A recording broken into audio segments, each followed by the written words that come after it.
యేసుక్రీస్తు నామములో ఈ కార్యక్రమాలు వీక్షిస్తున్న మీ అందరికీ హృదయపూర్వకమైన వందనాలు తెలియజేస్తున్నాం. దేవుని మహాకృపను బట్టి ఈ ఉదయకాలము ఈ రీతిగా మనమందరము యేసయ్య నామమును ఘనపరచుటకు, ఆయన వాక్యములను మనము ఒకరినొకరము నెమరు వేసుకునటానికి ప్రభు కృప చూపించిన దేవాది దేవునికి మహిమ కలుగునుగాక. పరిశుద్ధ గ్రంథములో నుంచి హెబ్రీయులకు రాసిన పత్రిక 12వ అధ్యాయము 8వ వచనం చూద్దాం. మీరు పాపముతో పోరాడినట్లు రక్తము కారినంతగా ఇంకనూ దానిని పోరాడలేదు. ఈ వాక్యములో దేవుని మాటలు అందిస్తున్నటువంటి విషయంలో దైవజనుడు పౌలు మీరు పోరాడటములో పాపముతో మీరు పోరాడలేకున్న పరిస్థితి, ఇంకా బలహీనతలు ఉన్నాయని హెబ్రీ సంఘానికి చెప్తున్నాడు. పాపముతో మీరు పోరాడినంతగా మీరు పోరాడలేనటువంటి బలహీనులుగా ఉన్నారు. కాబట్టి మీరు వాక్యం ఇక్కడ తెలియజేస్తున్నటువంటి మాటలు గమనించాలి ప్రియులారా. మనము ప్రతి మనిషిలో పాపం ఈ లోకానికి అపవాదైన సాతాను ద్వారా ఎంటర్ అయిపోయింది. కాబట్టి మనము దేవుని సన్నిధిలో పాపముతో మనము పోరాడాలి. పాపముతో మనము పోరాడినంతగా ఏది పాపము, ఏది నీతి యథార్థతో మనం గమనించాలి. భక్తి చేస్తున్నటువంటి వారు ఇంకనూ వారిలో, వారి తలంపుల్లో, వారి ఆలోచనలో పాపము పెట్టుకొని, బలహీనతలు పెట్టుకొని దేవుడి సన్నిధిలో ప్రార్థనకి జవాబు రావట్లేదు అని వారు ఎదురు చూస్తున్నటువంటి కొన్ని పరిస్థితులు కలిగినప్పుడు వారికి ప్రతిఫలము కలగకపోతే అదో రకమైనటువంటి ఆలోచనలు పడుతుంటారు. అందుకనే పేతురు రాసిన మొదటి పత్రికలో 5వ అధ్యాయం 8వ వచనంలో మనం చదివితే, నిబ్బరమైన బుద్ధి గలవారైతే మెలకువగా ఉండుడి, మీ విరోధి అయిన అపవాది గద్దించు సింహం వలె ఎవరిని మింగుదమా అని వాడిని వెతుకుతూ తిరుగులాడుచున్నాడు.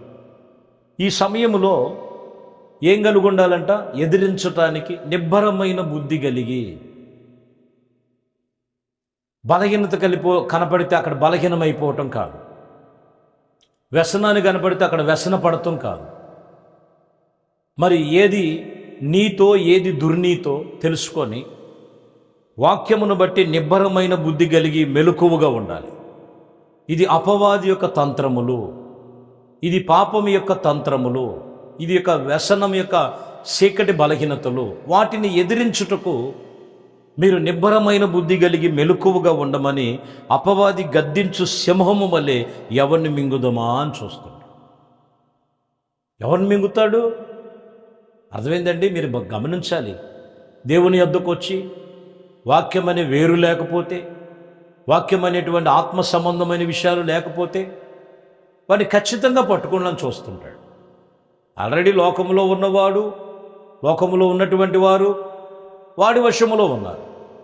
ఇప్పుడు దేవుడి పిల్లల మీద ఎప్పుడు విరుచుకుపడుతున్నాడంటే వాక్యము లేకపోవటం, నిబ్బరమైన దేవుని వాక్యమును బుద్ధి సరిచేసుకొని దేవునితో నిబంధన లేకపోవటం వలన ఇక్కడ ఏం కలుగుతుందంటే విరోధి అయినటువంటి అపవాది విరుచుకుపడుతున్నాడనే సంగతి మనం జ్ఞాపకం చేసుకోవాలి. కాబట్టి వాడి నుండి మనము తప్పించుకోవాలి. నువ్వు తప్పించుకోవాలంటే నీవు నిబ్బరమైన బుద్ధి కలిగి మెలకువగా ఉండి వాడిని ఎదిరించుటకు శక్తి కలిగినటువంటి దేవుని యందు భయభక్తులతో నిలిచి ఉండాలి.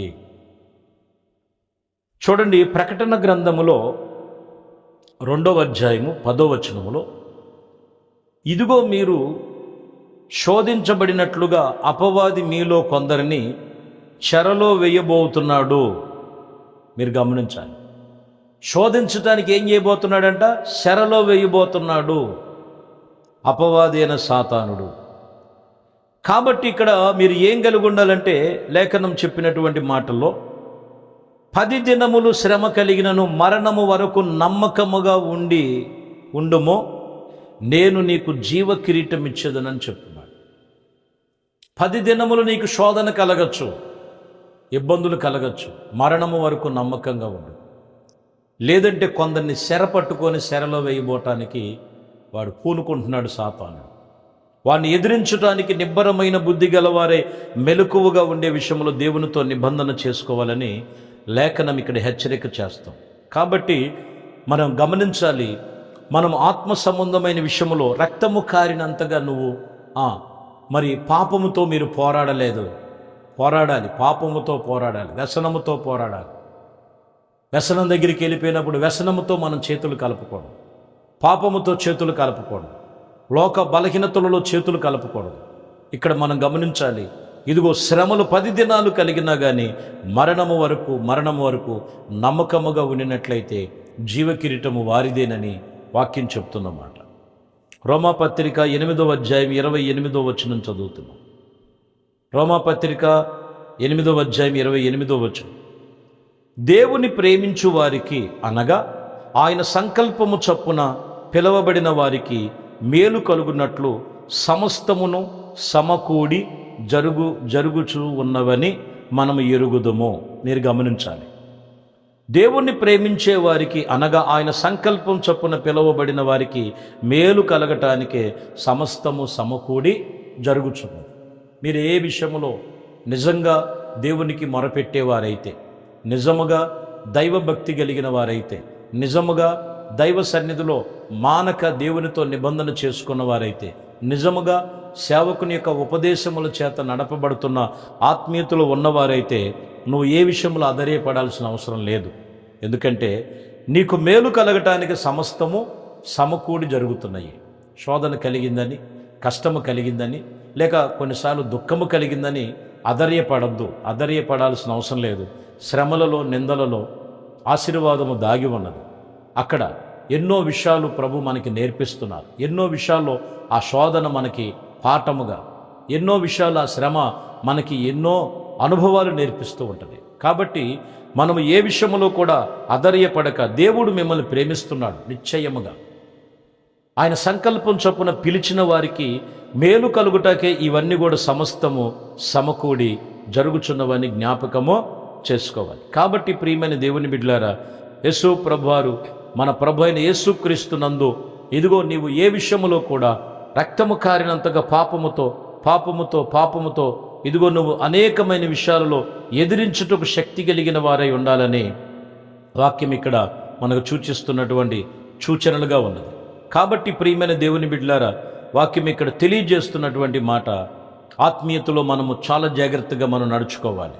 ఎందుకంటే ప్రకటన గ్రంథములో 3వ అధ్యాయములో మనము 10వ వచనంలో చూస్తే, నీవు ఓర్పు విషయమై నా వాక్యమును గైకొనని ఎడల ఇదిగో భూనివాసులు నిన్ను శోధించుటకును లోకమంతటి మీదకి రాబోతున్న శోధన కాలమును నేను నిన్ను కాపాడిదనని చెప్తున్నాడు. ఏం కావాలంట? ఓర్పు విషయమై వాక్యాన్ని తెలుసుకో, వాక్యానుసారంగా నడుచుకో, వాక్యానుసారంగా ఆత్మ సంబంధముగా నీవు దేవునితో తీర్మానము కలిగినట్లయితే ఇదిగో దేవుని ప్రతి విషయంలో కూడా ఆయన తప్పించుటకు సమర్థుడు, శక్తి కలిగిన వాడై ఉన్నారని వాక్యం ఇక్కడ మనకి తెలియజేస్తున్నమాట.